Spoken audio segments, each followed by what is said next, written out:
शुक्रवार को देश के प्रधानमंत्री कानपुर के दौरे पर रहे। इस दौरान एयरपोर्ट पर पहुंचते ही प्रधानमंत्री मोदी ने सबसे पहले पहलगाम आतंकी हमले में जान गंवाने वाले शुभम द्विवेदी के परिवार से मुलाकात की। इस दौरान शुभम की पत्नी ऐशन्या, मां सीमा और पिता संजय द्विवेदी पीएम मोदी से मुलाकात करने पहुंचे थे। ऐशन्या और शुभम के पिता की आंखों से पीएम मोदी को देखते ही आंसू निकल आए। दोनों को भावुक देख पीएम मोदी ने भी उनका ढांढस बंधाया और कहा कि आतंकवाद के खिलाफ ऑपरेशन सिंदूर रुका नहीं है, खत्म नहीं हुआ है, ये आगे भी जारी रहेगा। हम आगे भी आप लोगों से मिलते रहेंगे। बता दें कि नरवल एसडीएम शुभम के परिवार को लेकर कार से चकेरी एयरपोर्ट पर प्रधानमंत्री मोदी से मुलाकात करवाने पहुंचे थे। वहीं मुलाकात करने के बाद शुभम की पत्नी और पिता ने क्या कुछ कहा है, आइए आपको सुनाते हैं। उन्होंने संवेदना दी है, पूरे परिवार के साथ खड़े हैं, ये उन्होंने बोला है। पूरे देश, पूरा सरकार हमारे साथ खड़ी है। The Prime Minister Narendra Modi, Aishanya, what was the meeting all about, and how are you feeling right now after meeting Prime Minister? Actually, he was just here to give his condolence, and जितने भी देर उन्होंने हमसे बात करी, उन्होंने सिर्फ ये बोला कि ये पूरा देश और हम सब आपके साथ खड़े हैं। वो दुखी थे, उनके चेहरे से, उनके हाव भाव से समझ में आ रहा था। पापा के पास भी आके उनके कंधे पे हाथ रख के उन्होंने बोला कि हम सब खड़े हैं आपके साथ, और ये लड़ाई हमारी यहाँ ख़त्म नहीं हुई है, ये लड़ाई और बड़ी है और चलेगी। और पर्सनली उन्होंने मुझसे इस पूरी ये जो इंसिडेंट था उससे रिलेटेड पूछा कि क्या हुआ, कैसे हुआ, कितने बजे, सारी चीज़ें जो इन्फॉर्मेशन थी। बाकी वो सब खुद जानते थे, वो खुद, मुझे लगता है वो सभी के ऊपर उन्होंने नज़र रखी है। मैं कहाँ से हूँ या फिर ये फैमिली के बारे में, शुभम क्या है, सब जानते थे, सब उन्हें ऑलरेडी। प्रधानमंत्री ने आपसे ये भी बोला कि जो लड़ाई है टेररिज्म के अगेंस्ट, वो भी खत्म नहीं हुई है। बिल्कुल, उन्होंने सबसे पहले ये बोला कि लड़ाई लंबी है और अभी चलेगी, उन्होंने ये बोला, तो इसका मतलब है। आपसे इंक्वायर भी करा उन्होंने इंसिडेंट्स के बारे में, जो वहाँ पे किस तरीके की गतिविधियां हुई? जी, उन्होंने पूछा वहाँ पे क्या कैसे हुआ था। इवन मेरे एक दो ओपिनियंस थे, वो भी उन्होंने पूरा सुना कि मैं क्या कहना चाहती हूँ। तब मैंने उनसे कहा कि मुझे लगता है कि वो इंटरनली हिंदू मुसलमान को अलग करना चाह रहे हैं, शायद इसलिए वो आए थे, या फिर कश्मीर में चीज़ें सही हो रही थी, वो उसे ख़त्म करना चाहते थे, इसलिए आए थे। उन्होंने सुना और एक्नॉलेज किया इस फैक्ट्स को। क्या बात अपने प्रधानमंत्री ने अपने आपके सामने इस पूरी बात सुन के रखी? उन्होंने कहा कि मुझे भी, मतलब हम सबको भी इस घटना से यही लगता है कि यही रीज़न थे उनके यहाँ पे इस तरीके से अटैक करने का। नहीं तो ये पहला टेरर अटैक है जहाँ पे धर्म पूछ के मारा जा रहा है, तो इसका यही मतलब। आपकी पूरी मीटिंग रही, कैसे देखती हैं इसको? भावुक बोल है आपके लिए? बिल्कुल भावुक है, वो खुद भी बहुत भावुक थे और पूरे परिवार से मिलकर उन्होंने यही बोला कि पूरा देश आपके साथ आज खड़ा है। जब आपने प्रधानमंत्री जी को कहा होगा कि धर्म पूछ के उन्होंने मारा, तो उनका पहला रिएक्शन क्या था? मैंने उनसे ये बोला कि वो धर्म के लिए हमें धर्म में बांट रहे थे। मैंने ये नहीं कहा कि वो धर्म पूछ के मारा, ये तो सबको पता ही है। मैंने उनसे ये कहा कि वो पाकिस्तानी, वो टेररिस्ट आके हमसे धर्म पूछ के हमें मार रहे थे, वो इंटरनली हमें हिंदू मुसलमान में बांटना चाह रहे थे। मैंने ये बोला। तो उसका प्रधानमंत्री जी का रिएक्शन? उन्होंने कहा कि वो दोबारा मिलेंगे और फिर इस बारे में या फिर जो भी चीज़ें हैं वो आगे बात करेंगे। हमारे परिवार ने उनका आभार व्यक्त किया कि उन्होंने जो 22 अप्रैल का जो नृशंस घटना हुई थी, उसके जवाब में आतंकवाद पे बहुत ही कठोर प्रहार किया। पाकिस्तान में आतंकवादी शिविरों को नष्ट करने का सेना को खुली छूट दी।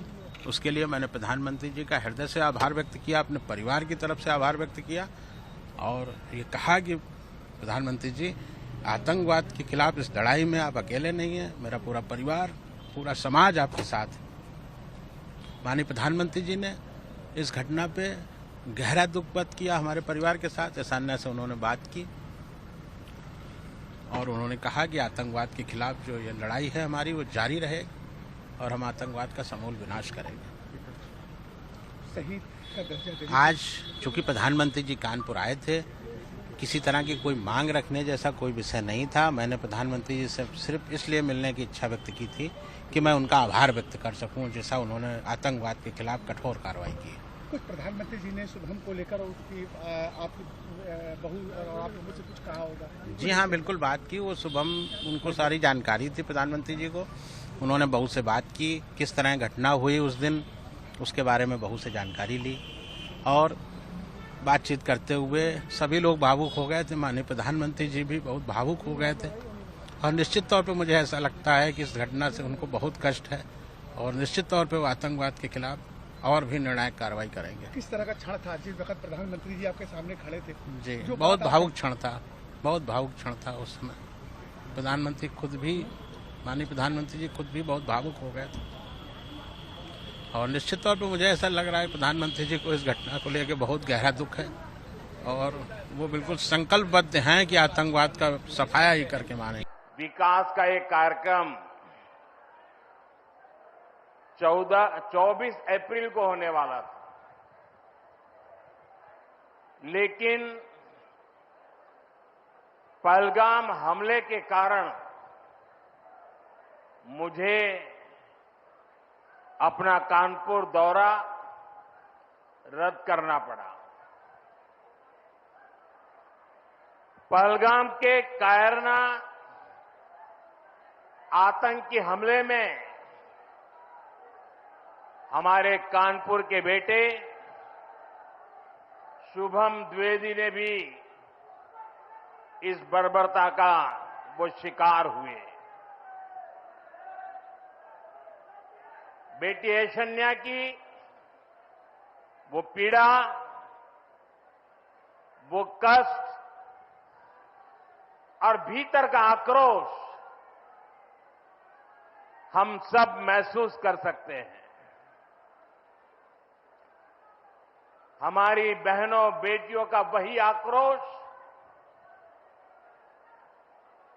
ऑपरेशन सिंदूर के रूप में पूरी दुनिया ने देखा है।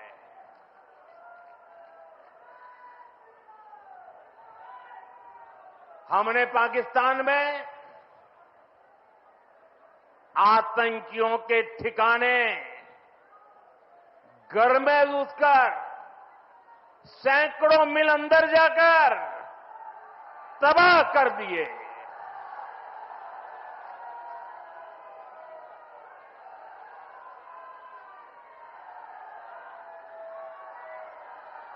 और हमारी सेना ने ऐसा पराक्रम किया कि पाकिस्तानी सेना को गिड़गिड़ाकर युद्ध रोकने की मांग करने पर मजबूर होना पड़ा। बता दें कि 22 अप्रैल को पहलगाम में आतंकियों ने 26 लोगों की गोली मारकर जान ले ली थी। आतंकियों ने सैलानियों से धर्म पूछकर उन्हें गोली मारी। इसमें कानपुर के रहने वाले शुभम द्विवेदी भी थे, जो अपनी पत्नी के साथ हनीमून पर कश्मीर घूमने गए थे। शुभम की शादी को सिर्फ 2 महीने ही बीते थे। शुभम अपने घर का इकलौता चिराग था, जिसकी सबसे पहले आतंकियों ने निर्ममता से हत्या कर दी थी। पत्नी ऐशन्या ने अपने सुहाग को बचाने के लिए आतंकियों से हाथ भी जोड़े, लेकिन उन भेड़ियों ने एक न सुनी और बेदर्दी से 26 लोगों की एक-एक कर जान ले ली।